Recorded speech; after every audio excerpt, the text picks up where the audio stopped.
Teman-teman sekalian yang dirahmati Allah Subhanahu wa taala, yang semoga selalu dijaga hatinya oleh Allah Subhanahu wa taala agar selalu thiqah billah, agar selalu percaya dan yakin kepada Allah Subhanahu wa taala.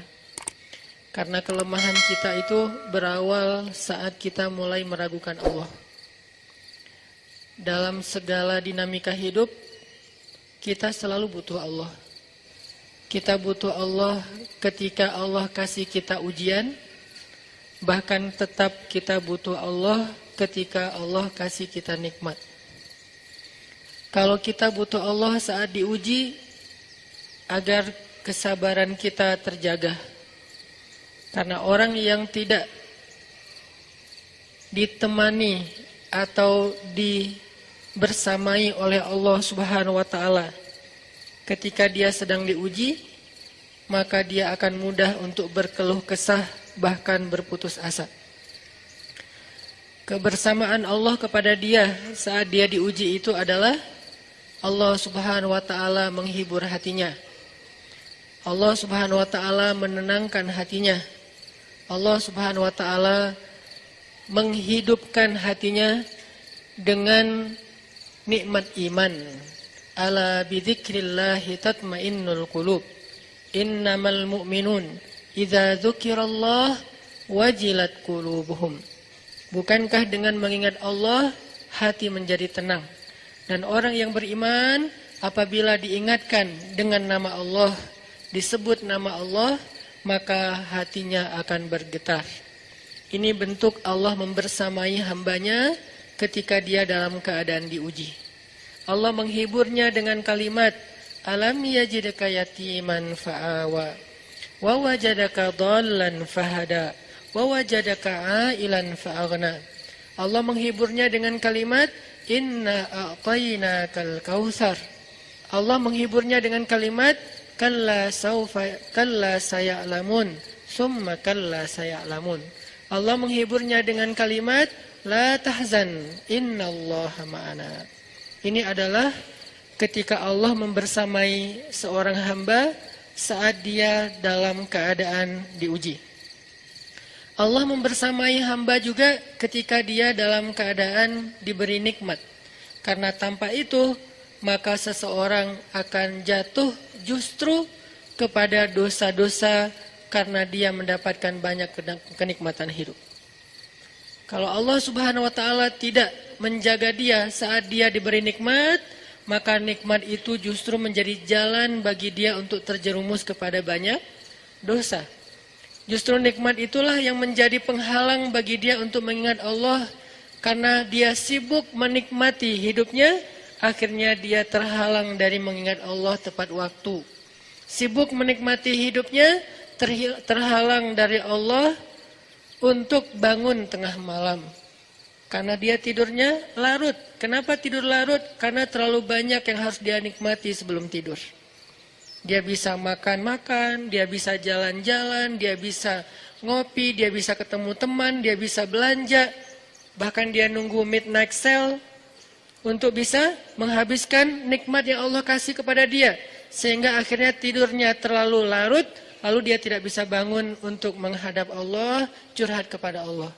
Hal yang selama ini dia lakukan justru ketika dia diuji oleh Allah. Ketika diuji oleh Allah, mudah bagi dia bangkit tengah malam, curhat, sujud panjang, menangis dalam doa. Ketika Allah kasih nikmat, curhatnya hilang, malamnya lelap, sampai bahkan subuhnya juga kelewat. Ini kalau Allah enggak membersamai seorang hamba ketika dia diberi nikmat. Sehingga orang yang seperti ini, kalau dalam keadaan seperti ini terus-menerus dalam jangka waktu yang lama, nanti dia akan terjebak di dalam istidraj. Setelah sekian lama, tapi nggak boleh kita baru ngelihat orang dapat nikmat, wah istidraj itu, nggak boleh. Ini namanya rillan, dengki sama orang lain. Nggak mau ngelihat orang dapat nikmat itu nggak rela gitu, langsung dijudge istidraj, hati-hati. Ngelihat orang dapat nikmat, ain, hati-hati. Ngelihat orang dapat nikmat, ria, sombong, hati-hati gitu kan. Ini gampang menjudge. Istidraj itu setelah sekian lama Karena Allah nggak langsung mengistidraj hambanya hanya ketika sekali dia terjatuh, hanya ketika sekali dia tergelincir, hanya ketika sekali dia tersandung, langsung Allah istidraj. Allah tidak seperti kita yang mudah sekali untuk patah hati. Allah itu dikhianati oleh hambanya berkali-kali nggak patah hati. Sabar nunggu kita taubat. Berbaik sangka bahkan kepada kita walaupun Allah Maha tahu tentang nasib kita. Berharap, berbaik sangka di sini artinya Allah berharap kita suatu saat sadar, suatu saat kembali, suatu saat pulang lagi kepada Allah, suatu saat minta ampun kepada Allah. Gak langsung begitu kita bikin dosa, sementara nikmat kita banyak, langsung Allah, wah kamu udah saya istidraj. Biarin aja kayak gitu. Unfollow. Allah mengunfollow hambanya, ya, tapi butuh waktu yang lama. Setelah postingannya sekian kali itu jelek terus. Bahkan kalau dia scroll dari bawah itu postingannya jelek semua, maka di unfollow. Siapa orang yang di unfollow oleh Allah? Bara'atum minallah. Itu bahasa Al-Qur'annya. Allah berlepas tangan. Apa bahasa sosial media? Allah berlepas tangan. Udah gak mau lagi membersamai dia. Udah gak mau lagi perhatian sama dia. Udah memutuskan dia. Ini diputusin sama Allah. Ini seburuk-buruk musibah. Tapi kan gak ujuk-ujuk ya. Baru sekali kesandung, udah males unfollow aja. Itu mah kita. Kalau Allah gak kayak gitu. Kalau Allah walaupun kita udah tersandung. Berapa tahun kita tersandung? Bukan tersandung lagi. Pergi meninggalkan Allah. Bertahun-tahun kan? Kita gak sholat berapa tahun? Kita gak puasa berapa Ramadan? Kita nggak zakat berapa kali dikasih rezeki, berapa kali masuk nisab dan haul. Kita mengabaikan azan berapa kali dengar dalam sehari. Apakah langsung Allah istidraj? Enggak. Tapi kalau kita terus-terusan kayak gini, satu saat Allah biarkan kita istidraj. Sanastadrijuhum min haitsu la ya'lamun. Akan kami istidraj mereka dari jalan yang mereka nggak pernah duga. Maksudnya mereka pikir hidup mereka baik-baik saja. Mereka pikir mereka tidak akan celaka lagi. Mereka pikir mereka tidak akan bisa binasa lagi. Itu disebut di dalam surat Al-Mulk, disebut di dalam surat Al-Kahfi, cerita tentang orang-orang yang kufur sekian lama sampai dia berkeyakinan saya nggak mungkin rugi. Saya nggak mungkin celaka. Dari jalan mana saya akan celaka? Sementara saya punya segalanya. Dalam kondisi kayak gini lah orang sanastadrijuhum min haitsu la ya'lamun. Akan kami istidraj, akan kami giring mereka dari jalan yang mereka nggak pernah duga kepada apa digiring. Bukan kepada kesesatan. Allah tidak menyesatkan hambanya. Kalimat Allah menyesatkan di sini artinya Allah membiarkan sesat. Kalau kita menerjemahkannya, Allah memberi petunjuk dan menyesatkan, kok Allah jahat banget ya?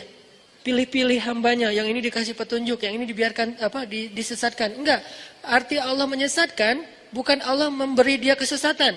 Allah tidak menyesatkan hambanya, Allah Maha Rahim, Maha Rahman. Terus arti menyesatkan di sini adalah orang yang memilih jalan kesesatan, Allah biarkan.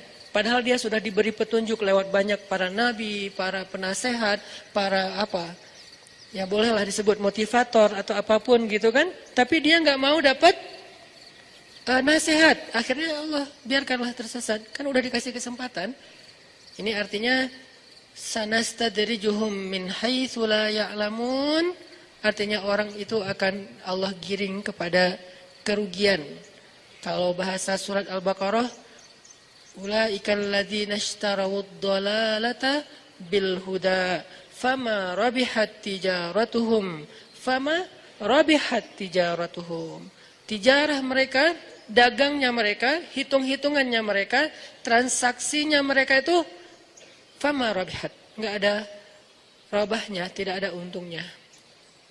Jadi mudah-mudahan Allah jaga hati kita, baik ketika kita diuji, bahkan ketika kita diberi nikmat, supaya dalam dua keadaan ini kita tetap menjadi mukmin yang ajaban, yang ideal, yang baik, yang insya Allah Allah suka sama kita. Kalau diuji sabara fakana khairallah, kalau diberi nikmat syakara fakana khairallah. Kalau dia diuji, dia bersabar, dan itu kebaikan untuk dia. Ternyata diuji, ujung-ujungnya baik. Lewat apa ujian menjadi kebaikan? Lewat sabar. Bukankah Allah bilang, wabasyiris sabirin? Sampaikan berita gembira kepada orang yang sabar. Ada banyak kebaikan yang Allah sediakan untuk orang yang sabar. Kalau dia sabar. Dan kalau diberi nikmat, syakaro. Kalau diberi nikmat, dia bersyukur. Fakana khairallah. Kenapa nikmat kok menjadi kebaikan? Karena maksud nikmat dan kebaikan, kan nikmat itu udah kebaikan. Kenapa ditambah kebaikan? Maksudnya dengan dia bersyukur, Allah tambahkan kebaikan itu. La in syakartum la azidannakum. Jadi orang beriman itu kayaknya hidupnya tuh nggak ada, harusnya sih nggak ada bete-nya. Hidupnya tuh nggak ada istilah, aduh hari ini gue kayak rugi banget nih. Nggak ada orang yang beriman rugi. Mau dia dalam keadaan, kan hidup kita tuh di antara dua itu kan. Kalau cuman varian ujian itu aja macam-macam. Varian ujian itu misalnya kalau di surat Al-Baqarah Allah menyebutkan 3 varian ujian kan. Ba'sa, dharra, zulzilu. Ujian fisik, ujian harta. Harta ini termasuk karir, kerjaan, usaha, bisnis. Dan ujian zulzilu, ujian perasaan, termasuk diputusin. Atau orang yang dekat sama kita jadian sama yang lain. Atau mungkin di-unfollow oleh, ya gitu deh. Saya kalau udah ngebahas bab ini agak gimana gitu. Jadi 3 varian ini masuk kategori apa? Masuk kategori ujian. Tetap aja 2. Kalau nggak ujian nikmat, antara 2 itu nih. In asabathu sarra syakara wa in asabathu dharra sabara. Udah gitu aja. Dan nanti bahkan sampai ayatnya gini. Alladzina yunfikuna fis sarra'i wad-dharra. Orang yang tetap beramal soleh lewat hartanya dalam keadaan dia berkelebihan atau dalam keadaan dia kekurangan. Itu mukmin, keren banget gitu. Dia tuh nggak pernah kehilangan kesempatan berbuat baik. Baik berbuat baik. Gimana nih? Baik beramal soleh ketika dia dalam keadaan dikasih nikmat, maupun beramal soleh ketika dia dikasih ujian, tetap aja beramal soleh. Contoh yang ayat tadi, yunfikuna fis sarra, berinfak dalam keadaan sarra, dalam keadaan bahagia, senang, lagi dapat untung gitu kan. Ataupun yunfikuna fid dharra, tetap berinfak walaupun dia dalam keadaan dharra, dalam keadaan susah. Dalam keadaan dor itu kan bahaya. Ini kalau saya infak nih bahaya nih buat saya nih. Kalau saya kasih nih saya kayak nggak ada tabungan buat mahar nih. Kalau saya kasih ke dia, terus saya gimana? Gitu kan? Ini dor banget nih, bahaya banget nih. Tapi dia tetap berinfak. Siapa yang mencontohkan hal seperti itu? Selain pastinya Rasulullah udah nggak diragukan lagi. Yang jadi kayak simbol berinfak walaupun dia butuh. Orang-orang Ansor, yu'thiruna ala anfusihim walau kana bihim khasasah. Mereka mendahulukan orang muhajirin atas dirinya sendiri, walaupun sebetulnya dia juga butuh kepada kebaikan itu. Tapi dikasih buat muhajirin. Ini namanya yunfikuna fid dharra, bukan fis sarra. Berinfak dalam